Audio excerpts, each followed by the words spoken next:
HN unique the vision chemistry channel पर सभी प्यारे विद्यार्थियों को प्यारा प्यार सा good morning, good afternoon and good evening लाल। ध्यान रखिए लाल, जैसा कि सभी विद्यार्थियों के और जो भी मित्रगण हैं सभी की परीक्षाएं करीब आ चुकी। सीबीएसई बोर्ड का एग्जाम स्टार्ट हो चुका है और बाकी यूपी बोर्ड का एग्जाम 24 तारीख से स्टार्ट है।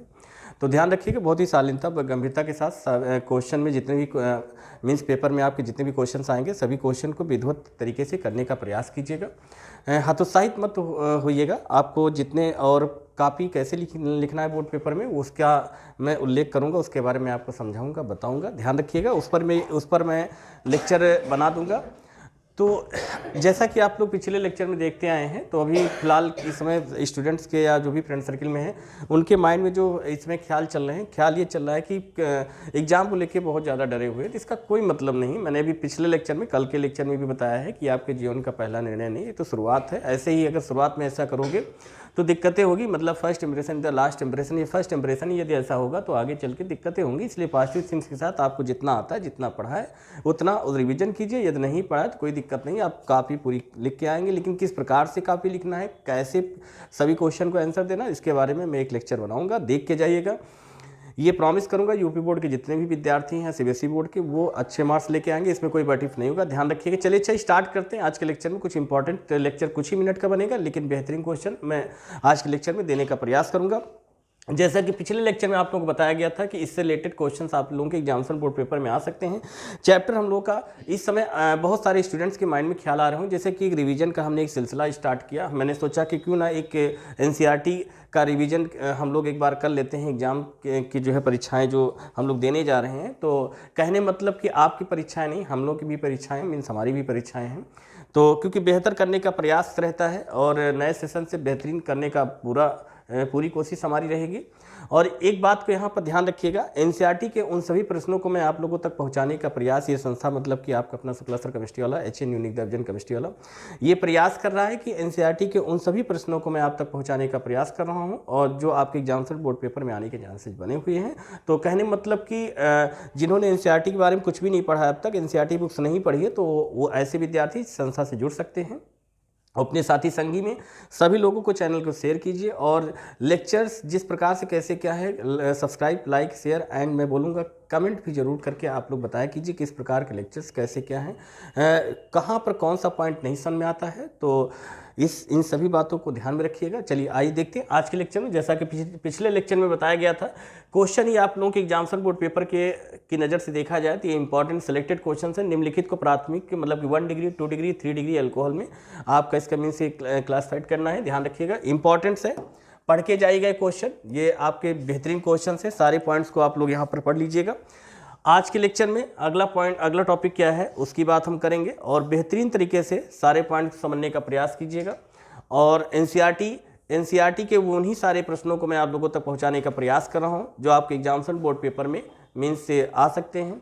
जैसा कि आप लोग यहां पर देख रहे हैं, हम जब बात करते हैं अल्कोहल 7.2 पॉइंट्स में हम लोग टॉपिक में देख रहे हैं, 7.2 वाले टॉपिक में हम देख रहे हैं, जिक्र किया गया नॉमेनक्लेचर, दैट इज किसका, अल्कोहल का बात की गई। किसकी बात की गई भैया, अल्कोहल की बात करते लाल। जब हम अल्कोहल की बात करते हैं तो अल्कोहल में सबसे पहला पॉइंट क्या होता है, यहाँ पर सबसे पहली बात आप लोगों के माइंड में एक बात सेट होनी चाहिए कि इसकी नेमिंग कैसे करना। जैसा कि बताया गया है कि नाम पद्धत मतलब बहुत सारे ऐसे अल्कोहलिक मीन्स ऐसे अल्कोहल कंपाउंड्स होंगे, मतलब कि कुछ ऐसे कंपाउंड्स होते हैं जिनकी नेमिंग करना। तो नेमिंग करना का मतलब कहना है कि जैसे कि मेथिल अल्कोहल हो गया, एथिल अल्कोहल हो गया, प्रोपिल अल्कोहल, क्या एग्जामिनेशन बोर्ड पेपर में आ सकता है? ऐसा कुछ नहीं।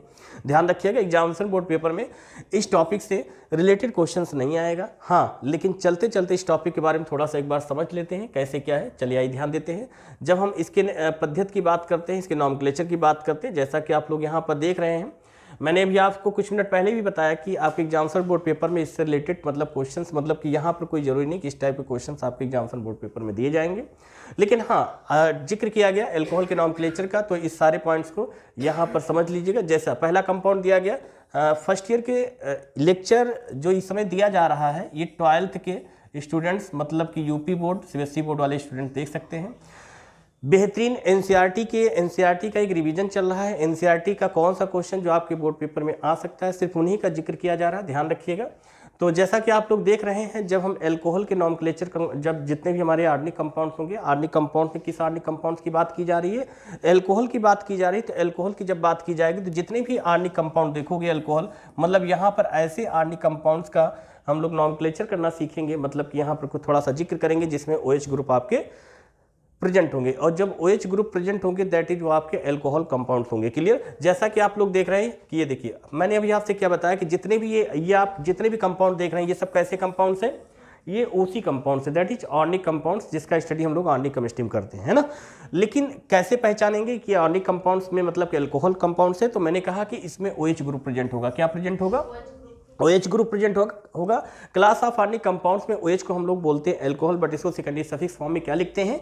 ऑल लिखते हैं। क्लियर? छोटी छोटी बातें हैं, लेकिन इन पर ज़्यादा टाइम नहीं देंगे, बस इतना ध्यान रखिएगा एग्जामिनेशन बोर्ड पेपर में, क्योंकि लेक्चर में कुछ फर्स्ट ईयर के कुछ अदर स्टूडेंट भी जुड़ जाते हैं जिनको समझना होता है कि एल्कोहल के जो रिलेटेड कंपाउंड्स हैं उनका नेमिंग कैसे करेंगे, तो इस पर लेक्चर बाद में बनाऊंगा। हाँ, ये लेक्चर स्पेशल आपके 12th के स्टूडेंट्स के लिए एनसीईआरटी के उन सभी प्रश्नों को मैं आप तक पहुँचाने का प्रयास कर रहा हूँ। क्लियर? फिर अगले पॉइंट्स की बात करते हैं। जैसा कि आपके सामने कंपाउंड दिया गया है, CH3OH दिया गया। क्या दिया गया है? CH3OH दिया गया है, तो ये आपका मेथिल एल्कोहल हो गया। क्या हो गया? मेथिल एल्कोहल हो गया। और इसी का जब आईपीएससी नेमिंग कर देंगे मेथेनॉल हो जाएगा। क्या हो जाएगा? मेथेनॉल। कैसे होगा? ध्यान दीजिएगा, 1 कार्बन प्रेजेंट होगा। 1 कार्बन के लिए क्या होता है? मेथ होगा। 1 कार्बन के लिए क्या होता है? मेथ होगा। बॉन्ड नेचर देखिए सिंगल है, सिंगल के लिए क्या हो जाएगा? एन। और OH जो होता है एल्कोहल, इसका सेकेंडरी सफिक्स नेम क्या होता है?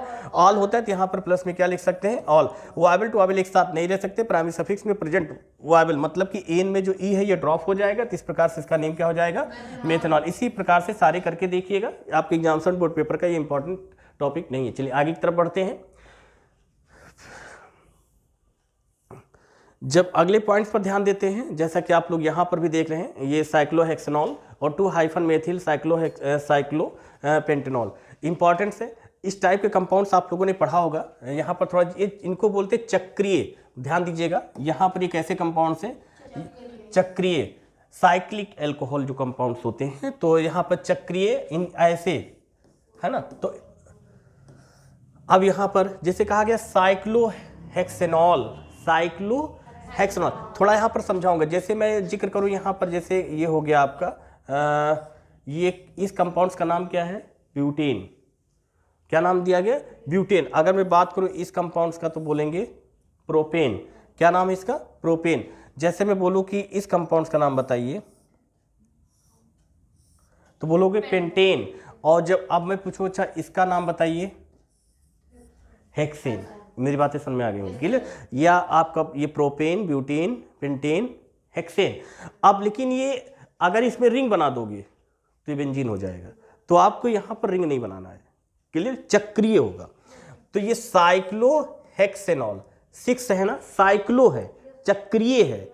और फिर क्या है, कितने कार्बन का चक्रीय है? 6 है, तो हेक्स है। और ये सिंगल बॉन्ड है एन, और ये ऑल, तो बोलेंगे साइक्लोहेक्सेनॉल। इसका नेम कैसे पड़ा? समझ में आ गई बात? साइक्लोहेक्सेनॉल कैसे पड़ा? मतलब चक्रीय साइक्लो, ठीक, हेक्स 6, फिर क्या? OH all. ऐसे ही इसका कर सकते हो 2-मेथिल साइक्लोपेंटेनॉल। पेंटेनॉल कैसे हो गया? 2-मेथिल साइक्लोपेंटेनॉल। कहीं ना कहीं तो ड्रॉप होगा, है ना। तो सारी चीजें समझ लीजिएगा, इंपॉर्टेंट ना। चलिए आइए चलते किसके पास? फिर हाँ, ये इंपॉर्टेंट है, ये टॉपिक आपका इंपॉर्टेंट, ध्यान दीजिएगा। फिनॉल के, हम जब फिनॉल की बात करेंगे तो यहाँ पर इसका जिक्र जरूर करेंगे, ये इंपॉर्टेंस है। हाँ चलिए आइए देखते हैं, फिनॉल की बात करते हैं। किसकी बात करेंगे? सभी को पता है कि फिनॉल के जब ऑफलाइन क्लासेस चल रही थी वहाँ पर, तो सभी को वहाँ पर बताया गया था, इसके कई सारे नेम आपको बताए गए थे। इसकी खोज किसने किया था, उसमें साइंटिस्ट का जिक्र भी किया गया था। सारे साइंटिस्ट के वहाँ पर नेम वगैरह सारे पॉइंट बताए गए थे कि किस जो आपका ये फिनॉल होता है, फिनॉल को और किस नेम से जानते हैं, कैसे क्या जानते हैं। नहीं समझ में आई बात? समझ में आ गई बात? गजब। जैसा कि यहाँ पर लिखा गया, बेंजीन का सबसे सरलतम क्या हो जाएगा? हाइड्रोक्सिल व्युत्पन्न फिनॉल होता है। मतलब क्या कहा गया है कि बेंजीन का सबसे सरलतम हाइड्रोक्सिल व्युत्पन्न क्या है? फिनॉल। जैसे जब आपसे कोई, देखिए एनसीईआरटी का मैं इसी यहाँ पर उन्हीं टॉपिक को मैं बताने का समझाने का प्रयास कर रहा हूँ जो आपके एग्जामिनेशन बोर्ड पेपर में आएगा। लेक्चर खास तौर से यूपी बोर्ड के 12th विद्यार्थियों के लिए है, लेकिन अदर जो स्टूडेंट्स हैं उन सभी के लिए लेक्चर एक बार देख सकते हैं। और एनसीईआरटी के एक एक वर्ड का हम एक्सप्लेन तब करेंगे जब नए सेशन से, अभी हम सिर्फ एनसीईआरटी का केवल रिवीजन कर रहे हैं यहाँ पर। तो यहाँ पर आपने देखा बेंजीन का सबसे सरलतम हाइड्रोक्सिल व्युत्पन्न, यदि आपसे कोई पूछे कौन सा, तो आप क्या बताओगे? फिनॉल। नहीं बात समझ में? यदि मैं आपसे पूछूं कि फिनॉल जो होता है ये किसका सबसे सरलतम हाइड्रोक्सिल व्युत्पन्न है, तो आप क्या बताओगे? बेंजीन का। क्वेश्चन को देखिए यहां से भी बना दिया, क्वेश्चन को मैंने यहां से भी बना दिया। आगे बात सुने, जैसे पूछूं कि फिनॉल जो होता है किसका हाइड्रोक्सिल व्युत्पन्न है, तो क्या बताओगे? बेंजीन।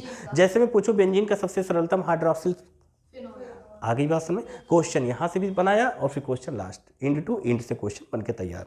चलिए आगे देखिए, आगे क्या कहा जा रहा है, यह इसका सामान्य नाम तथा आईपीएससी द्वारा अनुमत नाम भी है, चूंकि फिनॉल की संरचना में बेंजीन वलय होती है। वलय मतलब रिंग होती है ना, वलय होती है, अतः इसके प्रतिस्थापित यौगिकों में आर्थो और फिर मेटा, फिर क्या हो जाएगा?